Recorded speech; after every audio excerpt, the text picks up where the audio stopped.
My name is Alicia, and at 35 years old, I finally earned my master's degree after 5 grueling years of night classes, working full-time and raising 2 children. I should have been proud standing on that stage, but all I could see were 5 empty seats in the audience reserved for the family who never showed. I clutched my diploma, surrounded by celebrating graduates, yet completely alone. My achievement meant everything to me, but apparently nothing to them. The real gut punch came after the ceremony when my phone lit up with an urgent message from my husband. If you have ever felt betrayed by the people who should have been your biggest supporters, let me know where you are watching from. Hit that like button and subscribe to join a community who understands that family disappointment cuts deeper than any other pain.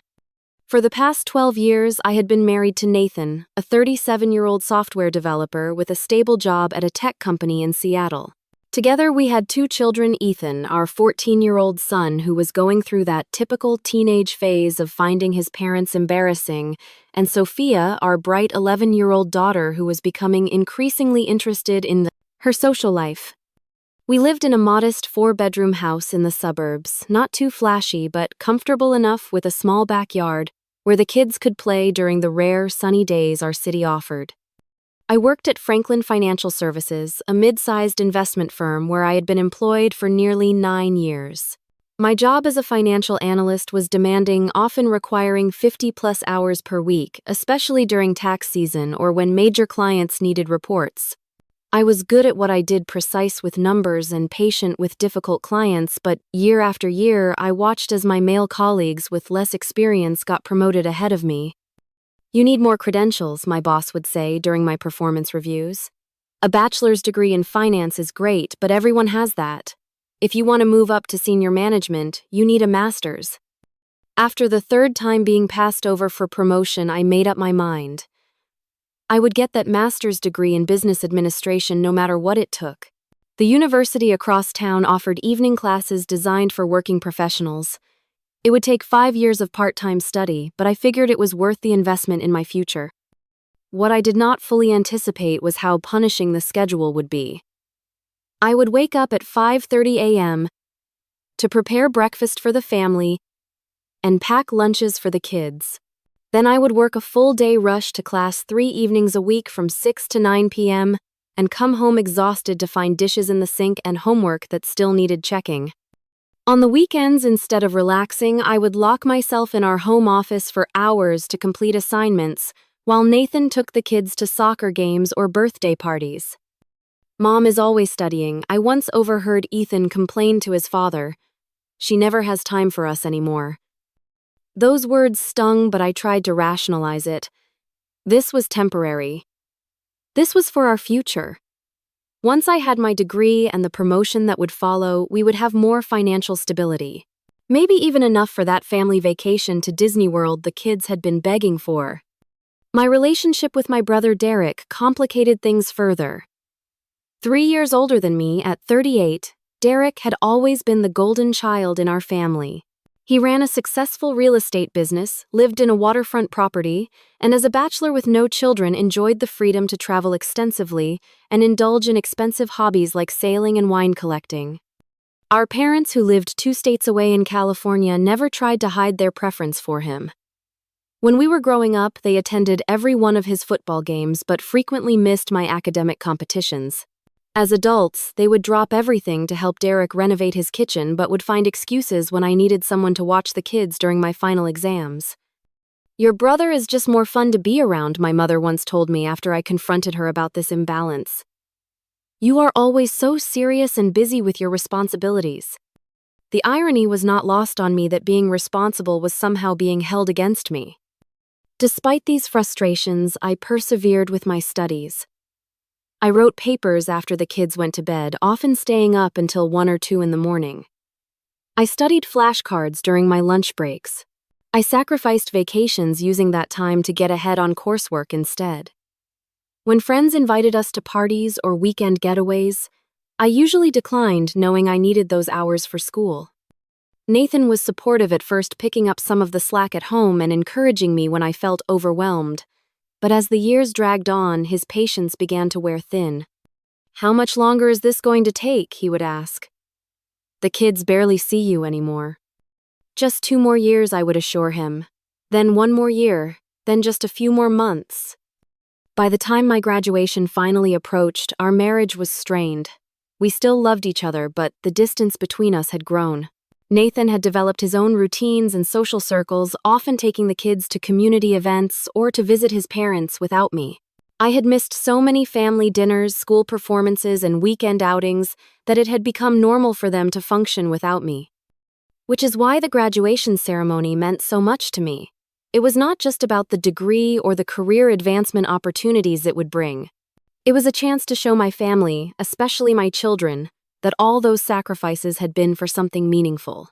I wanted them to see me walk across that stage, to feel proud of their mother, to understand that women could pursue education at any stage of life.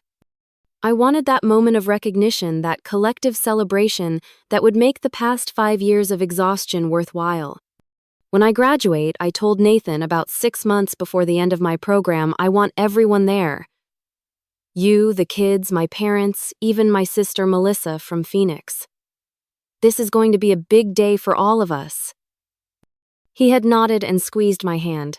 Of course, babe, we would not miss it for the world. How hollow those words would eventually sound. 6 months before my graduation ceremony, I began planning meticulously for what I envisioned would be one of the most important days of my life. The university had sent an email with all the details, including the limited number of guest tickets each graduate would receive. I immediately requested the maximum allocation of 6 tickets, 1 each, for Nathan, Ethan, Sophia, my mom, my dad, and my sister Melissa. I called my parents in California to give them the date, which they dutifully wrote down on their calendar. We will try our best to make it, sweetie, my mother said, in a tone that suggested she was already considering what might be more important. Still, I remained optimistic. This was my graduation after all. Surely they would prioritize it. Next, I reached out to Melissa, who lived in Phoenix with her husband and 3 children. Unlike our parents, she seemed genuinely excited for me. I am so proud of you, sis, she said. Working full-time, raising kids, and getting a master's degree, you are superwoman. I will book my flight next week. With family attendance seemingly secured, I turned my attention to the celebration afterward. I researched restaurants near the university and found a highly rated Italian place called Bellissimo that could accommodate our party of 8.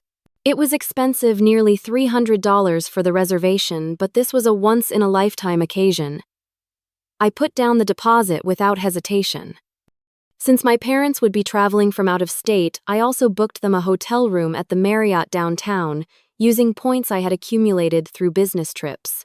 Everything was falling into place, and for once I allowed myself to feel excitement rather than stress when thinking about school. 2 months before graduation, I splurged on a new dress. A sophisticated navy blue sheath with subtle lace detailing that would look appropriate under my graduation gown, but beautiful for the dinner afterward. I scheduled appointments for hair, makeup, and a manicure on the morning of the ceremony.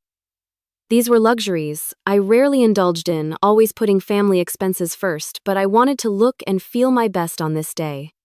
Mom, you look pretty, Sophia said when I tried on the dress at home. Like when you and Dad got married in those pictures. Her comment brought tears to my eyes. I could not remember the last time I had dressed up for anything other than a work function. The daily grind of juggling responsibilities had left little time for personal vanity. 3 weeks before graduation, the first hint of trouble appeared. Derek called to catch up something he did sporadically when he remembered he had a sister. After asking perfunctory questions about my studies, he dropped a bombshell. By the way, I am throwing a massive barbecue at my place on May 15th. I just installed a new outdoor kitchen and want to break it in. You guys should come, the kids would love the pool. My stomach dropped. Derek, that is my graduation day. I told everyone months ago. There was a pause on the line. Oh, right, I forgot about that. Can you change your barbecue to another weekend? I asked, trying to keep my voice level. Not really, he replied, sounding unconcerned. I have already invited like 30 people, including clients who are only in town that weekend. But Hey, when does your ceremony end? Maybe you can stop by afterward. I felt my blood pressure rising. The ceremony is at 2 p.m. and will probably go until 5. Then we have dinner reservations. But that is not the point. My family is supposed to be at my graduation. Come on, Alicia, Derek said with that dismissive tone he had perfected since childhood. It is just a graduation. You already had one for your bachelor's degree. This is just a piece of paper saying you took some extra classes. I was speechless. Just a piece of paper, 5 years of sacrifice reduced to some extra classes, before I could formulate a response that was not purely profanity, Derek continued. Look, Mom and Dad are coming to my barbecue. They already confirmed. And they are bringing Aunt Susan and Uncle Joe, who are visiting from Florida.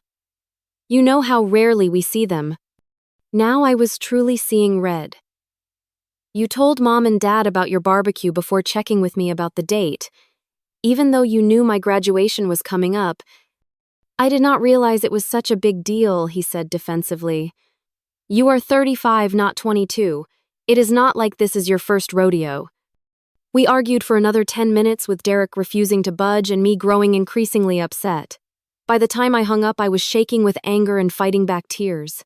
I immediately called my mother, hoping she would see reason and prioritize my graduation.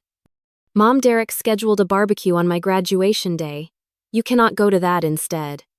Her response was infuriatingly diplomatic. Oh dear, what bad timing. Cannot you both reschedule? No, Mom. The university does not change commencement dates for individuals. This has been planned for a year. I told you about it 6 months ago. Well, it is just so difficult, she sighed. Your aunt and uncle will be here from Florida, and you know your father loves Derek's barbecues. Cannot we come to both? The conversation went downhill from there, with my mother suggesting I was being selfish for not understanding the family's desire to attend both events, as if that were physically possible with the timing and distance involved. That evening, I tearfully recounted the conversation to Nathan, expecting his unwavering support. He listened attentively, rubbing my back as I expressed my hurt and disappointment. Your family has always been like this, he said soothingly. But hey, you will still have us there cheering you on. Me and the kids will be your fan club. That is what really matters, right? His words calmed me somewhat. He was right. As long as my immediate family, my husband and children were there to support me, I could handle my parents' predictable preference for Derek. After all, Nathan and the kids had witnessed the daily struggle, the late nights, the stress, headaches, the missed family events. They understood what this achievement meant to me. Promise me you 3 will be there, I said, looking into his eyes. No matter what. I promise, Nathan replied, kissing my forehead. Nothing could keep us away. I wanted desperately to believe him. The day before graduation arrived with a flurry of last-minute preparations. I picked up my cap and gown from the university bookstore, carefully hanging them in our bedroom. I polished my best shoes, a pair of black pumps that were professional yet comfortable enough to walk across a stage without stumbling. I charged my phone and camera to ensure I could capture plenty of memories. My excitement was tinged with anxiety. Despite Nathan's assurances, I could not shake the feeling that something would go wrong. I had received a formal email from my parents 2 days earlier explaining in overly polite language that they would be attending Derek's barbecue instead of my graduation. They promised to take me to dinner the next time they were in town to celebrate. I had read the email once, then deleted it without responding. Melissa had also backed out, calling with genuine regret in her voice to explain that her youngest had come down with chickenpox, making travel impossible. I understood her situation completely, but it still added to my growing sense of abandonment. At least I still have you 3, I said to Nathan as we prepared dinner that evening. He nodded distractedly, focused on his phone. I noticed he had been texting frequently throughout the day, but thought nothing of it until my own phone rang. It was my mother. Alicia, I just wanted to call and see if the kids are still coming to Derek's tomorrow.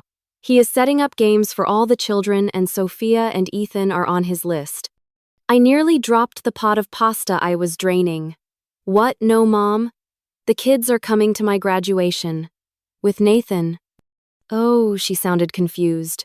Derek said Nathan mentioned bringing them to the barbecue. There will be several families there with children their age, and Derek hired a lifeguard for the pool. They would have much more fun than sitting through a long ceremony. My hands were shaking as I set down the pot and stepped away from the stove. I looked at Nathan, who was suddenly very interested in chopping vegetables. Mom, I need to go, I said abruptly and ended the call. The silence in the kitchen was deafening until I broke it. Nathan, why does my mother think you and the kids are going to Derek's barbecue tomorrow? He would not meet my eyes. I might have mentioned to Derek that the kids were asking about the party. They heard about the pool and the games from their cousins. And you told him you were bringing them without discussing it with me first? Nathan finally looked up, his expression a mixture of guilt and defiance. Alicia, be reasonable. The ceremony is going to be 3 hours of sitting quietly while hundreds of names are called. The kids will be bored out of their minds.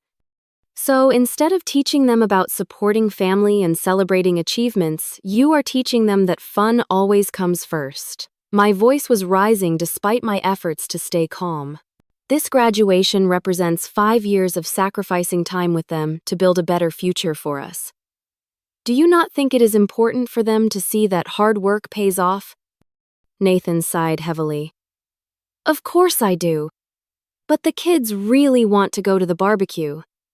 Ethan has been talking nonstop about swimming with his cousins, and Sophia heard that her friend Jasmine from soccer will be there.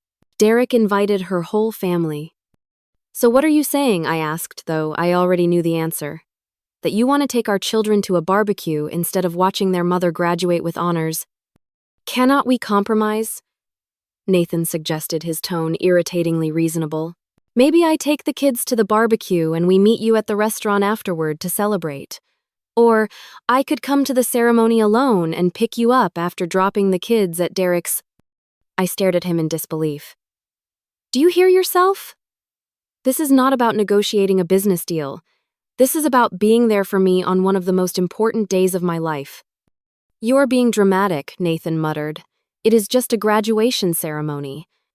Just a graduation ceremony. The exact words Derek had used. As if my accomplishment was trivial, a minor inconvenience in their social calendars. 5 years, Nathan, I said, my voice quivering. 5 years of missing bedtimes, of studying until 2 a.m., of using every vacation day for exams instead of family trips. 5 years of you complaining about my absence, of the kids feeling neglected, of me carrying guilt on top of exhaustion. And now that it is finally over, now that I want one day, just one single day of recognition and support, you are all too busy with a barbecue. The kids should be able to decide for themselves, he countered. They are 14 and 11. Of course, they would choose a pool party over a graduation ceremony. That is why parents make decisions based on values, not on what is more fun. The argument escalated from there. Ethan and Sophia came downstairs, drawn by our raised voices. When they realized what we were fighting about, they predictably sided with their father Ethan, declaring that only nerds care about graduation ceremonies, and Sophia tearfully asking why I wanted to ruin their fun. I went to bed that night without eating dinner, too upset to stomach food. Nathan slept on the couch, a rare occurrence in our marriage. As I lay awake staring at the ceiling, I wondered how we had reached this point. How had my family become so disconnected from my life, so dismissive of my achievements? The irony was painful. I had pursued this degree primarily for them to provide a better lifestyle, to be a role model of determination. Yet they could not give me a single afternoon of support in return. I cried silently into my pillow, mourning not just tomorrow's inevitable disappointment, but something deeper, a fundamental misalignment in how my family and I valued each other's lives. Sleep evaded me until the early hours of the morning, my graduation outfit hanging like a ghost in the corner of the bedroom, a symbol of tomorrow's empty celebration. I woke up disoriented after just a few hours of restless sleep. For a moment, I forgot about the previous night's argument, my mind automatically shifting into graduation day excitement. Then reality crashed back and I reached across the bed to find Nathan's side empty and cold. Dragging myself to the bathroom, I splashed cold water on my puffy eyes and tried to summon some enthusiasm. This was still my day, my achievement. I would not let their absence ruin it completely. Downstairs, the house was eerily quiet. No sounds of breakfast being made, no television cartoons, no bickering children. On the kitchen counter sat a hastily scrawled note. Took the kids to Derek's early to help set up. We'll try to make it back for your ceremony. Congratulations. Nathan. The note felt like a physical blow, not even a proper goodbye, just an afterthought. I crumpled it and threw it in the trash, then made myself a cup of coffee with trembling hands. The clock read 9:30 a.m. My hair appointment was at 10, followed by makeup at 11. The ceremony began at 2 p.m. with graduates required to arrive by 1 for lineup and instructions. Despite the hollow feeling in my chest, I forced myself to follow the day's schedule. The hairstylist commented on my subdued mood but professionally avoided prying when I did not engage in the usual salon chit-chat. The makeup artist did her best to conceal my swollen eyes and pale complexion, creating a polished look that contrasted sharply with my inner turmoil.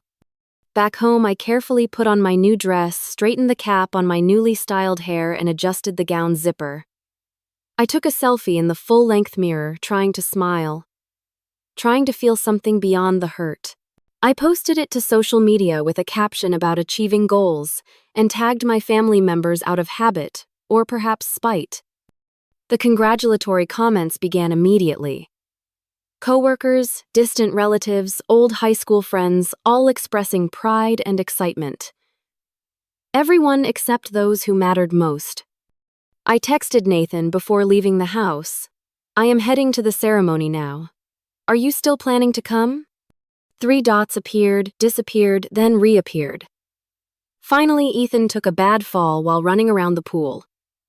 Nothing serious, but lots of tears. Might be late. Save us seats if you can. I did not bother responding. Seats were assigned by graduate name with family seating general admission. There were no seats to save. Nathan knew this, had read the information packet I had left prominently on the kitchen counter for weeks. His message was just another flimsy excuse. Another way to soften the blow of their impending absence. The drive to the university was a blur. I parked in the crowded garage and made my way to the auditorium where graduates were gathering. Around me, fellow students greeted family members, posed for photos, received flowers and hugs. I kept my head down, focusing on finding my place in the alphabetical lineup.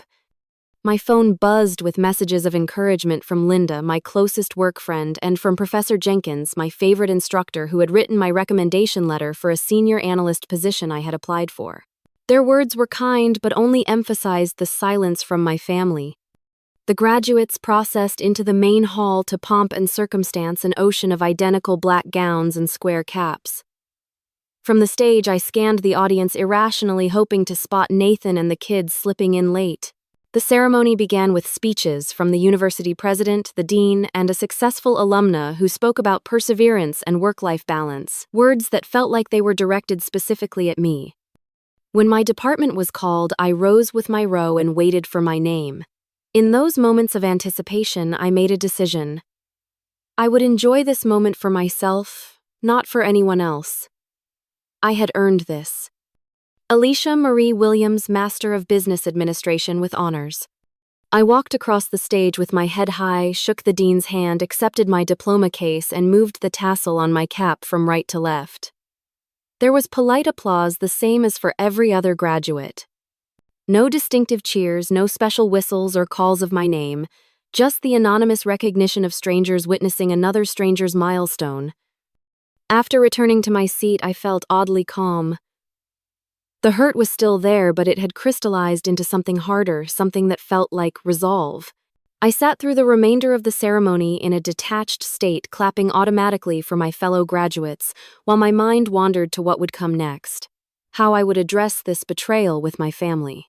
What it meant for my marriage, for my relationship with my children, for my sense of self-worth. When the ceremony ended, graduates flooded the lawn outside for the traditional cap tossing and photos. I stood awkwardly at the periphery watching families reunite, flowers exchanged, champagne bottles popped. I took a few obligatory photos with classmates I had studied with, but felt like an imposter in their joy. I checked my phone obsessively. No messages from Nathan. No calls from the kids. Nothing from my parents or Derek. I scrolled through social media and saw that Derek had posted photos of his barbecue tagging my parents, Nathan, and the children. They were all smiling, gathered around a fire pit roasting marshmallows. The timestamp showed it had been posted 30 minutes ago, right in the middle of my graduation ceremony. Something broke inside me then. A dam of emotions I had been holding back all day. I found a quiet corner behind the science building and let myself cry ugly, heaving sobs that smeared my carefully applied makeup and left me gasping for breath. When I finally composed myself, I decided to cancel the restaurant reservation. There was no point in keeping it now. As I pulled up the restaurant's number on my phone, a text message appeared from Nathan. "We need to talk, urgently."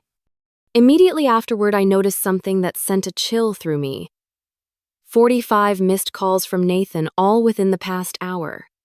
My heart rate doubled instantly. 45 missed calls could only mean an emergency. Had something happened to one of the kids? To my parents? Had there been an accident? I had silenced my phone during the ceremony as requested by the university. In my emotional state afterward, I had not thought to check for missed calls, only messages. With shaking fingers, I called Nathan back. He answered on the first ring.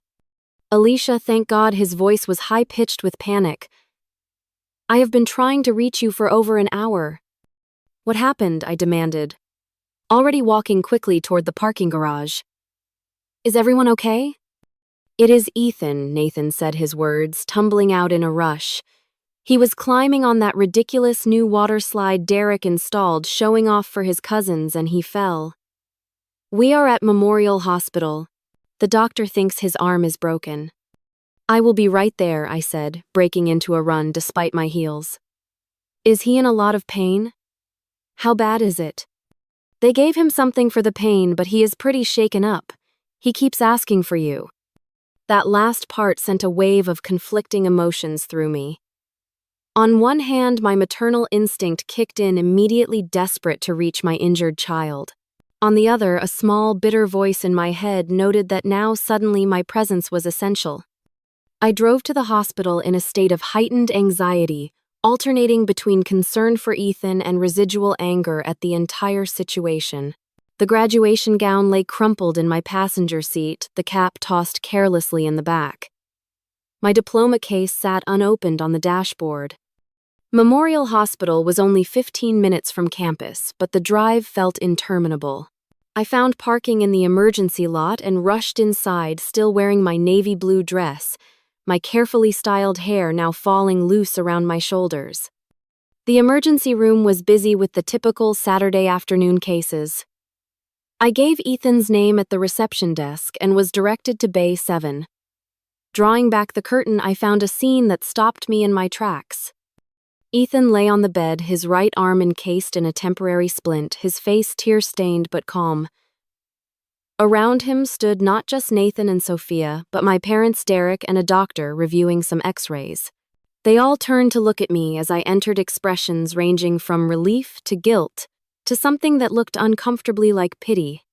Mom, Ethan called out, his voice small and childlike despite his teenage status. "You came." I moved immediately to his side, maternal instinct overriding everything else. "Of course I came, sweetheart. How are you feeling? What happened?" As I smoothed his hair back from his forehead, the doctor approached and introduced himself as Dr. Ramirez.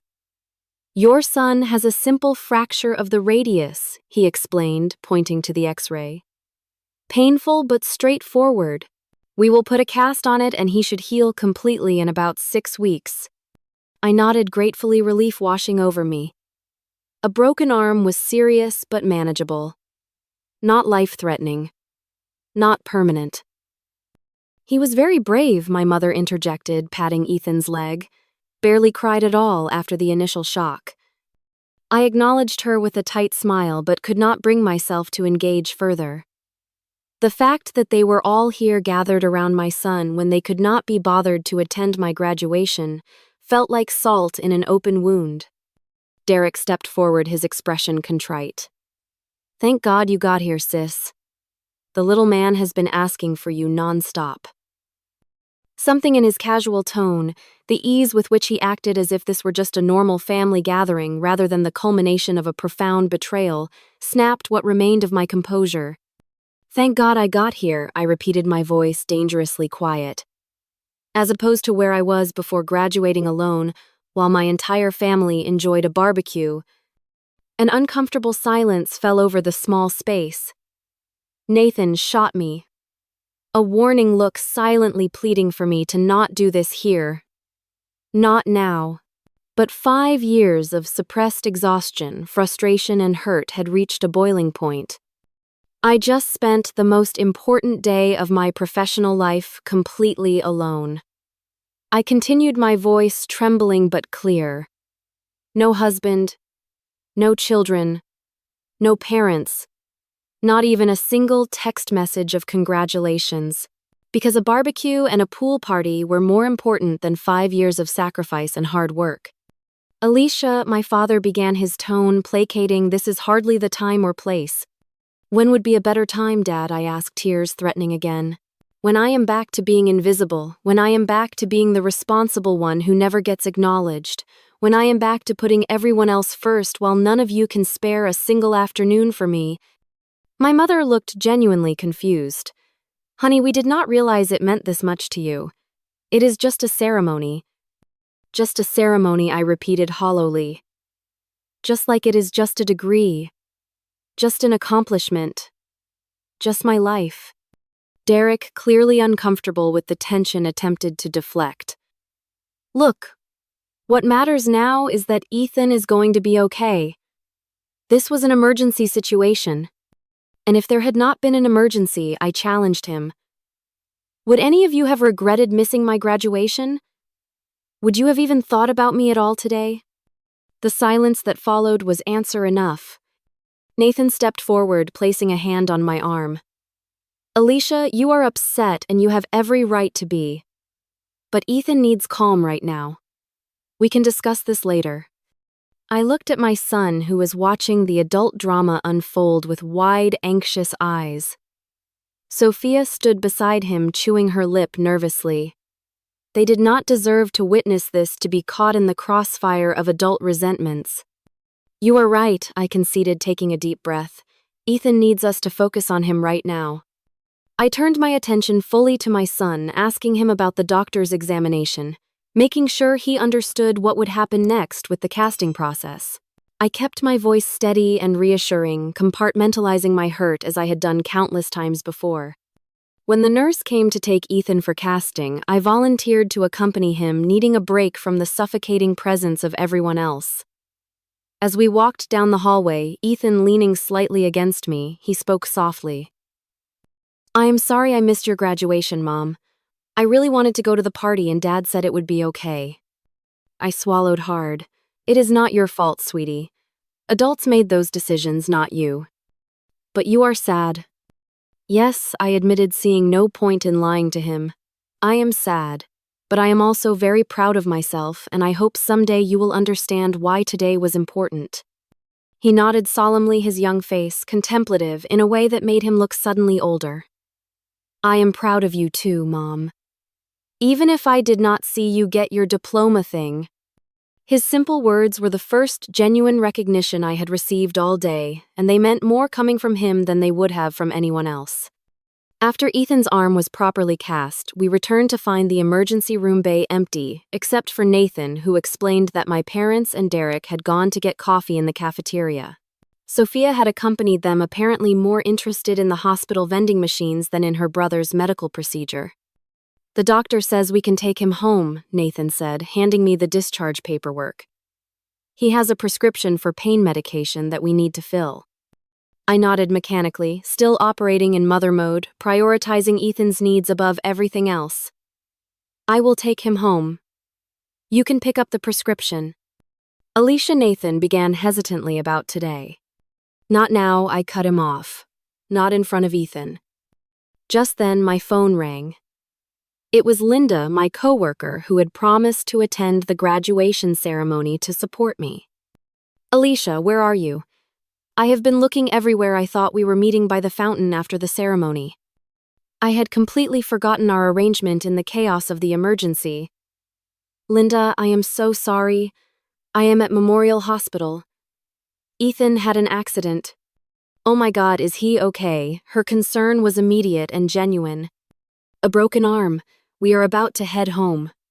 Do you need anything, company food, someone to pick up prescriptions? Her thoughtful offers, in stark contrast to my family's behavior, brought a lump to my throat. Actually, would you mind coming over later? I could use a friend right now. Of course, I will bring dinner. Text me your address. After ending the call, I noticed Nathan watching me with an odd expression. Who was that? He asked. Linda from work. She came to my graduation since no one else did, I replied pointedly. She is bringing dinner later. Before he could respond, my parents and Derek returned with Sophia, all carrying hospital cafeteria, coffees, and snacks. My mother immediately fussed over Ethan's new blue cast, while my father asked about follow-up appointments. Derek hung back uncharacteristically subdued. We are taking Ethan home now, I announced to the group. He needs rest. We will come with you, my mother declared. You will need help with dinner and getting him settled. No, I said, firmly surprising even myself with the forcefulness of my response. Thank you, but no. Linda is bringing dinner, and I can manage my own son. The stunned silence that followed gave me a small vindictive satisfaction.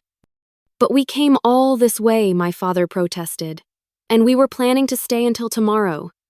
You can go back to Derek's, I suggested coolly. I am sure the barbecue is still going on. I need some space right now. Derek looked like he might object, but thought better of it. My mother appeared genuinely hurt, but for once I could not bring myself to accommodate her feelings at the expense of my own. We parted awkwardly in the hospital parking lot with promises to call tomorrow and check on Ethan. Nathan drove our car with Ethan carefully secured in the back seat, and Sophia, unusually quiet beside her brother. I stared out the passenger window, physically and emotionally exhausted. At home, I helped Ethan get comfortable on the living room couch with pillows propping up his arm and his favorite television show playing.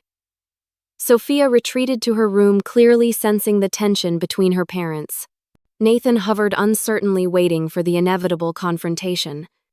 I am going to change, I said, gesturing to my graduation outfit that I was still wearing. Then we need to talk. Upstairs, I peeled off the navy blue dress that should have been associated with triumph but now felt like a costume from a failed performance. I put on comfortable clothes, washed the smeared makeup from my face, and took several deep breaths before returning downstairs.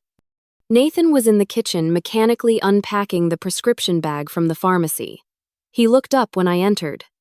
Alicia, I know you are angry, he began. Angry does not begin to cover it, I replied, keeping my voice low so the kids would not hear. I feel betrayed, Nathan. By you most of all. He had the decency to look ashamed. I made a mistake. I thought the kids would have more fun at the barbecue, and I did not realize how important the ceremony was to you. How could you not realize I have been talking about it for months? I specifically asked you to promise you would be there, all of you. I know, and I am sorry. When Derek invited us, the kids got so excited and it seemed like a harmless compromise at the time. A compromise implies both parties agree, I said bitterly. You made a unilateral decision to prioritize fun over supporting me. Nathan leaned against the counter, running a hand through his hair. You are right, I screwed up badly. But does one mistake erase 12 years of marriage? 5 years of me supporting you through your degree? Supporting me, I repeated incredulously. You complained constantly about my absence. You made me feel guilty for studying. You took the kids to events without even trying to include me. And then on the one day I needed you to show up for me, you chose my brother's party instead. That is not fair, he protested.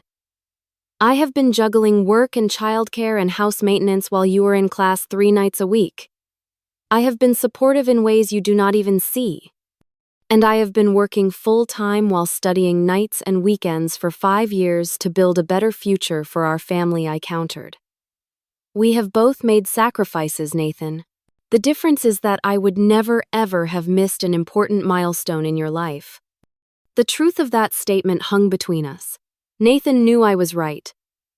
For all his complaints about my absence, I had always shown up for his important moments, rearranging my study schedule, missing classes if necessary. What do you want me to do? He asked finally. How do I fix this? I shook my head slowly. I do not know if you can fix it immediately. I need time to think about what this means for us, about whether I can trust you to value me and my accomplishments.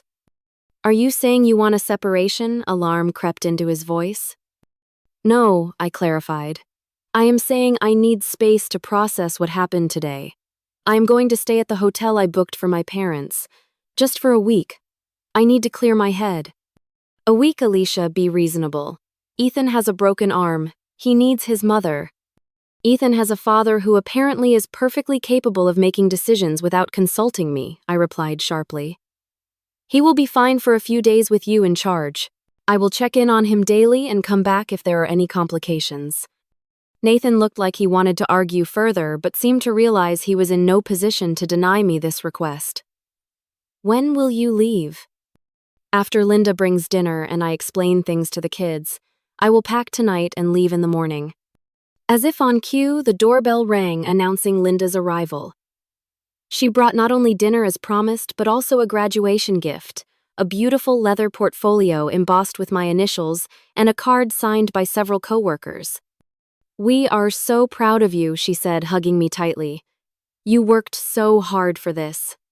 Her simple acknowledgement brought fresh tears to my eyes. This was all I had wanted from my family, this basic recognition of my achievement. After dinner, while Linda helped Nathan clear the dishes, I sat with both children to explain my temporary absence. I reassured Ethan that I would check on him every day, and that I was not leaving because of his accident. I just need some quiet time to think, I told them. Sometimes adults need space just like you do when you get overwhelmed. Sophia, more perceptive than I had given her credit for, asked directly, Is this because we missed your graduation? Partly, I admitted, not wanting to lie to them. I was very hurt by that. But this is more about me needing to figure out what I want going forward. It is not a punishment for anyone. It is just something I need. To my surprise, both children accepted this explanation with minimal protest.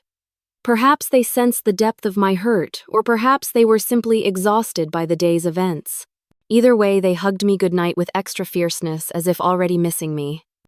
The next morning, I packed a small suitcase and drove to the downtown hotel, checking into the room I had originally reserved for my parents.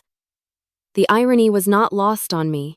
As I settled into the quiet space, I felt a strange mixture of grief and liberation. For the first time in years, I had put my own needs first. The guilt I had expected to feel was surprisingly absent, replaced by a newfound sense of self-respect. Over the next few days, I received a flurry of apologetic texts and calls. My parents left a tearful voicemail admitting they had been thoughtless. Derek sent an elaborate flower arrangement to the hotel with a card acknowledging his selfishness. Nathan called every evening, his tone increasingly desperate, as he realized I was serious about this time apart.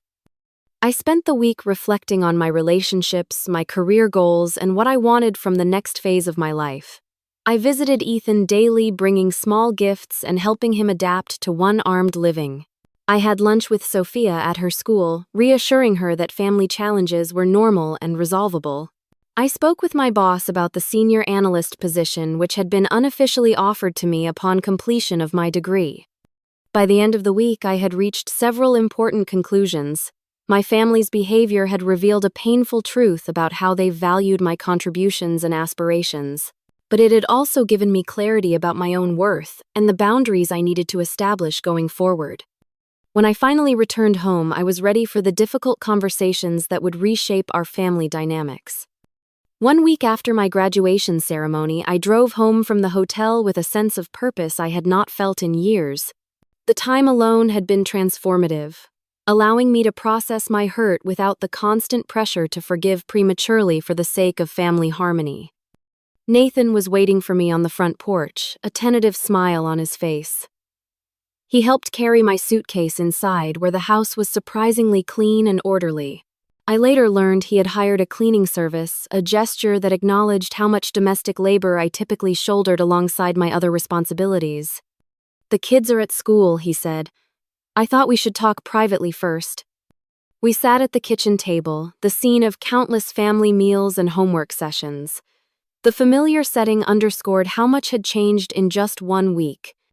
"I have been thinking a lot about us," Nathan began. "About how I have taken you for granted. About how I failed to support you when it mattered most." I nodded, appreciating his directness.